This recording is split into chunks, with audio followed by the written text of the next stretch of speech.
الحق من ربک، حق آپ کے رب کی طرف سے ہے یا آپ کے رب کی طرف سے صرف حق ہے. فلا تکن، تو ہرگز نہ ہوئیے گا، ہرگز نہ ہو، من الممتنین، شک کرنے والوں میں سے. الحق من ربک، اللہ کی طرف سے یہ حق ہے. اب اس میں ہم شک نہ کریں. شک کے لیے مختلف الفاظ قرآن میں یوز ہوئے ہیں. شک کا ورڈ بھی آیا ہے، ریب کا ورڈ بھی آیا ہے، ممتر کا ورڈ بھی آیا ہے. ایسی چیز کو ممتر کہتے ہیں کہ جو باہر سے بظاہر سخت ہو لیکن اندر سے نا وہ لکوڈ ہو، اندر سے اس کے اندر جو ہے نا وہ مایا ہو، پانی ہو، یعنی اندر سے نرم ہو، باہر سے تھوڑی سی جس طرح جھلی سی ہوتی ہے وہ سخت ہو. اور تھوڑا سا اگر اس جھلی کو نا یا جو باہر کی ایک آؤٹر شیت ہے یا آؤٹر جو ایک اس کا پروٹیکٹیو لیئر ہے، اس کو اگر آپ تھوڑا سا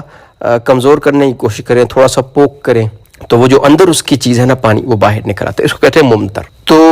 یہاں پہ سب سے پہلے تو نبی صلی اللہ علیہ وسلم کو کہا گیا من الممترین، جو لوگ شک کرتے ہیں ان میں سے نہ ہوئے. یعنی آپ نبی صلی اللہ علیہ وسلم کو پہلے تو کلیئر کیا کہ آپ شک کرنے والے نہیں ہیں، لیکن جو شک کرنے والے ہیں، شک کرنے والے کیسے شک کرنے والے کہ جو بظاہر تو نہیں شو کر رہے لیکن ان کے اندر ڈاؤٹ ہے. اگر تھوڑا سا اس کو پوک کیا جائے، تھوڑا سا اس کو جو ہے نا پروب کیا جائے، تھوڑا سا اس کو کچوکے لگائے جائیں تو اس کے اندر کی چیز باہر آ جائے گی، ولنریبل ہے. اس کی مثال یوں سمجھ لیں کہ آج کل مسلمانوں میں کیا ہے کہ بظاہر کوئی بندہ ہے، کوئی ایسا ہے جو باہر جاتے ہیں جس کو دین کے بارے میں علم نہیں ہے، قرآن کے بارے میں زیادہ علم نہیں ہے، تو فار ایگزامپل وہ بظاہر تو ہر چیز کو مانتا ہے لیکن اس کے اندر بہت ساری جو ہے وہ چیزیں، بہت ساری شکوک شبہات، چاہے وہ قرآن کے متعلق ہوں، چاہے وہ دین کے متعلق ہوں، حدیث کے متعلق ہوں، احکامات کے متعلق ہوں، وہ موجود ہوتے ہیں. یعنی بظاہر تو کورنگ ہوئی ہے لیکن اندر مضطرب ہے، اندر اتنا یقین کا مطلب تو جو پوری چیز جو ہونی ہے اندر سے بھی نا ہارڈ ہو، سالڈ ہو، وہ یقین کہلاتی ہے. اور اس کا جو الٹ ہے وہ ممتر ہے، جو باہر سے تو سخت ہو لیکن اندر اس کے نرم ہو اور مایا ہو، لکوڈ ہو. تو اللہ یہاں پہ ہمیں اور نبی صلی اللہ علیہ وسلم کے ذریعے ہمیں بہت کلیئرلی بتا رہے ہیں کہ یہ جو حق ہے نا وہ صرف اللہ کی طرف سے، یہ قرآن یہ حق ہے، اور جو اللہ بات فرما رہے ہیں، جو اللہ کے نبی بتا رہے ہیں وہ حق ہے. تو ان میں سے مت ہو جاؤ کہ جو اندر سے ہلے ہوئے ہیں. اور اس کا نقصان کیا ہوتا ہے کہ جب کسی ایسے بندے کے پاس سامنے کوئی ایسی ویڈیو آ جاتی ہے، کوئی ایسی بات آ جاتی ہے، اور بہت سارے لوگ ہیں جو اسپیسیفکلی ان چھوٹی چھوٹی چیزوں کو نا ٹچ کرتے ہیں، اور چونکہ ہمارے پاس علم نہیں ہوتا، ہمیں حقیقت کا علم نہیں ہوتا، حقیقت کا آئیڈیا نہیں ہوتا، تو ہم ایزیلی ٹریپ ہو جاتے ہیں ان سے. جس طرح فار ایگزامپل کوئی کہ یار آپ دیکھو کتنے زیادہ لوگ قربانی دیتے ہیں، اگر ایک سال یہ ساری قربانی کا پیسہ جو ہے وہ اگر کہیں پہ کسی غریب مسکین کو دے دیا جائے، ٹرسٹس دے دیے جائیں، تو کیا وہ فائدہ مند نہیں ہے؟ تو ایک جو بندہ جس کو قربانی کی حقیقت کا علم نہیں ہے، اس کے احکامات کا علم نہیں ہے، اس کے مقصد کا علم نہیں ہے، شعائر کی عقیدت کا علم نہیں ہے، تو وہ سوچنے پہ مجبور ہے کہ یار بات تو ٹھیک ہے، ہم اتنا مہنگا جانور بھی لائیں گے اور کریں گے اور یہ ہو گیا اور وہ ہوگا، تو اس سے کسی غریب کی بھلا ہو جائے گا. تو یہ چیزیں جو ہوتی ہیں کہ حق کو جاننا، جو اللہ کی طرف سے حق ہے سب سے پہلے اس کو جاننا ضروری ہے. یہ ہمیں سالڈ کر دے گا. جس کو قرآن کے اوپر یقین ہے، جس کو اللہ کی بات پہ یقین ہے، تو اس کے سامنے جو مرضی ہے کوئی کہتا رہے، اس پہ کوئی فرق نہیں پڑے گا. تو اس سے یہ جو امپورٹنٹ چیز ہے الحق من ربک، کہ اللہ کی طرف سے حق ہے، اور حق وہی ہے جو اللہ نے یہاں پہ قرآن میں بیان کر دیا. اور اسی لیے جو ہے قرآن ہمیں غور و فکر کی دعوت دیتا ہے، تدبر کی دعوت دیتا ہے. انفارچونیٹلی ہم اس وقت جو ہے موسٹلی مسلمان وہ بس ایک بغیر سوچے سمجھے والے مسلمان، ہمیں کہہ دیا گیا یہ اللہ ہے، ہاں جی مانتے. بہت سی چیزیں غیب ہیں اور بہت سی چیزوں کے اوپر اللہ غور و فکر کی دعوت دیتے ہیں. غور کرو، فکر کرو، تاکہ جب کل تمہیں کوئی چیلنج کرے تو تم تذبذب کا شکار نہ ہو جاؤ، کہ تمہارے پاس ریئل سالڈ آنسرز ہوں، تمہارے پاس اپنے آپ کو ایٹ لیسٹ مطمئن کرنے کے لیے جواب موجود ہو. کوئی بھی ایسی چیز کہ جس کے اندر شک پڑا ہو، یا جو شک کی طرف لے کے جائے، یا جو آپ کو جس کا آپ کی زندگی میں دنیا آخرت میں کوئی فائدہ نہیں ہے، تو اس چیز کو ایوائڈ کرنا چاہیے. فمن حاجک، فمن سو جو بھی، حاجک آپ سے جھگڑے، فیہ اس میں، من بعد اس کے بعد کے، ما جب جاءک آ گیا، من العلم علم، فقل تو کہہ دیجئے، تو ان سے کہہ دیجئے،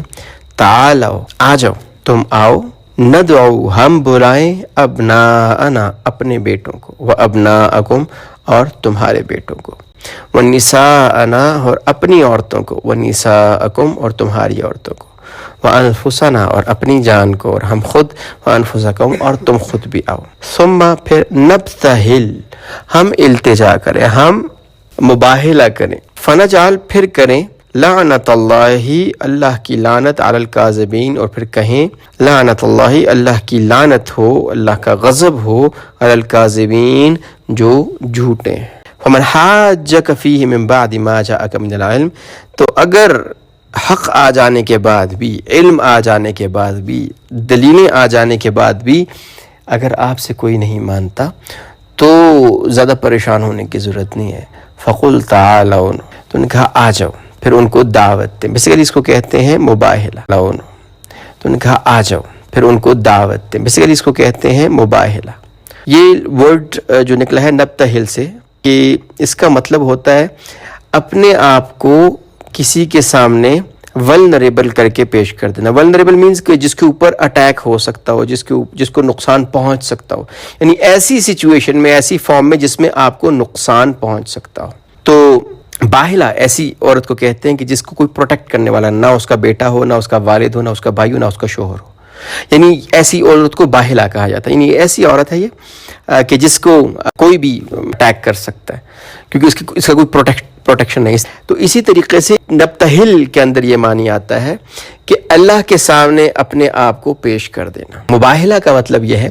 کہ اللہ کے سامنے اپنے آپ کو پیش کرنا کہ اے اللہ میرا یہ دعویٰ ہے، اگر میں اپنے دعوے میں جھوٹا ہوں تو اے اللہ مجھ پہ اپنا غضب نازل فرما دیجیے۔ یعنی یہ ایک بہت بڑی، یہ کوئی کام کب کرے گا، کب کوئی کسی کے سامنے جا کے کہے گا اوکے۔ دو صورتیں ہو سکتی ہیں، یا تو بہت زیادہ شور ہو، اس کو پکا یقین ہو کہ وہ اس کا سٹینس بالکل ٹھیک ہے، وہ بالکل حق پہ ہے، اور یا وہ اللہ کی ذات کا ہی منکر ہو، اللہ کے جو ایک قدرت ہے اس کا منکر ہو۔ تو مباہلہ کے اندر یہ ہوتا ہے کہ مباہلے کے اندر یہ ہے کہ اپنے آپ کو لے کے آ جاؤ، اپنے آپ کو لے آؤ اور اللہ کے سامنے کھڑے ہو جاؤ کہ اللہ اگر میں جھوٹا ہوں تو اللہ میرے اوپر اپنا غضب نازل کر دے۔ کوئی بھی اس طرح دیکھیں، ہم میں سے کوئی بھی ایسا اس وقت تک نہیں کر سکتا جب اس کو 100% یقین نہ ہو کہ وہ سچا ہے۔ تو یہ جو تھا اللہ کے نبی صلی اللہ علیہ وسلم کو حکم دیا گیا اللہ کی طرف سے کہ آپ جو ہے نا، آپ نے ان کو حق بتا دیا ہے، اب ان کو مباہلہ کی دعوت ہے کہ اگر یہ پھر بھی آپ نبی صلی اللہ علیہ وسلم سے جھگڑا کریں عیسیٰ علیہ السلام کے حوالے سے یا ویسے، اور علم آ چکا ہے، حقیقت حال معلوم ہو چکی ہے، تو ان سے کہو کہ پھر تم آؤ، ہم بلاتے ہیں اپنے بیٹوں کو اور تمہارے بیٹوں کو، اور اپنی عورتوں کو اور تمہاری عورتوں کو، اور اپنی ذات کو اور تم خود، اور پھر ہم اللہ کے سامنے فریاد کریں، التجا کریں، ابتہال کریں، مباہلہ کریں کہ اللہ جل شانہ لعنت ڈال دیں جو جھوٹے ہیں، ہم میں سے جو بھی جھوٹا ہے۔ کہ اگر تم سمجھتے ہو کہ عیسیٰ علیہ السلام اللہ کے بیٹے ہیں اور تم سچے ہو، اور جو قرآن نے ساری باتیں بتائی ہیں، اگر ان پہ تمہیں یقین نہیں ہے اور تمہیں لگتا ہے کہ قرآن یا نبی صلی اللہ علیہ وسلم ٹھیک نہیں کہہ رہے، اور جو تم ہو اور جو تمہارا عقیدہ ہے اور جو تمہاری سوچ ہے اگر وہ ٹھیک ہے، تو پھر چلو آ جاؤ اللہ کے سامنے، اللہ کے سامنے اپنے آپ کو پیش کر دو اور کہو اللہ اگر میں سچا ہوں اور یہ جھوٹے ہیں، جس پہ بھی جو بھی جھوٹا ہے ہم سے، وہ اس کے اوپر اللہ کی لعنت ہو، یعنی اللہ کے غضب کا مستحق وہ ہو جائے، یعنی اپنے آپ کو اللہ کے غضب کے لیے پیش کر دو، بیسڈ کس فیکٹ کے اوپر کہ ہم سچ کہہ رہے ہیں۔ تو اس کے لحاظ سے یہ ایک بہت کھلا چیلنج تھا کہ ٹھیک ہے اگر تم سچے ہو تو آ جاؤ۔ تو جب نبی صلی اللہ علیہ وسلم نے ساری ان کو یہ آیات بتائیں عیسیٰ علیہ السلام کے بارے میں، قرآن جو کچھ کہتا ہے، اللہ جو کچھ فرماتے ہیں، اور پھر جب انہوں نے اس میں حجتیں کی تو اللہ نے فرمایا کہ اب ان کے ساتھ ان کے اوپر حجت تام کریں، ان کو بلائیں کہ اگر تم سچے ہو، تمہیں لگتا ہے تم ٹھیک ہو تو آؤ، مباہلہ کرتے ہیں۔ تو اس کے بارے میں مختلف روایات آتی ہیں کہ ہوا کیا تھا ایکچولی. تو جب نبی صلی اللہ علیہ وسلم نے یہ آیت پڑھی ان کے سامنے، تو جو ان کا سردار تھا، 14 بندے جو تھے، ان کا جو سردار تھا،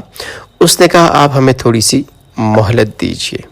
اور وہ جو سردار تھا وہ مشورہ کرنے کے لیے یہودیوں کے پاس چلا. جب یہودیوں نے سنا تو یہودیوں کے جو علماء تھے انہوں نے کہا دیکھو یہ وہی نبی ہیں جن کا ذکر تورات میں موجود ہے، تو مباہلہ مت کرنا، بلکہ اس کے بجائے یہ کہہ دو کہ ہم آپ کو جزیہ دے دیتے ہیں. تو پھر جب وہ تشریف لائے، جب وہ عیسائی آئے تو انہوں نے نبی صلی اللہ علیہ وسلم سے کہا، پہلے انہوں نے کہا تھا ہمیں مہلت دیجیے، اور پھر کہنے لگے جی ہم مباہلہ نہیں کرتے، تو ہم اس کے بدلے میں آپ کو کچھ جزیہ دے دیا کریں گے، ہر سال جزیہ دے دیں گے، تو ہم آپ سے مباہلہ نہیں کرتے. یہ مباہلہ کرنے میں ان کے لیے ہر لحاظ سے پرابلم تھی کہ اگر وہ کرتے ہیں تو بھی پرابلم، ان کو پتہ ہے کہ یار ہم غلط ہیں اور ظاہر ہے اللہ کے غضب کے مستحق ہو جائیں گے. نہیں کرتے تب بھی ان کے پرابلم تھا کہ جو باقی لوگ تھے وہ کہیں گے مباہلہ کیوں نہیں کر رہے. اللہ کے نبی صلی اللہ علیہ وسلم فرمایا، فرشتے نے آگے کہا کہ اگر،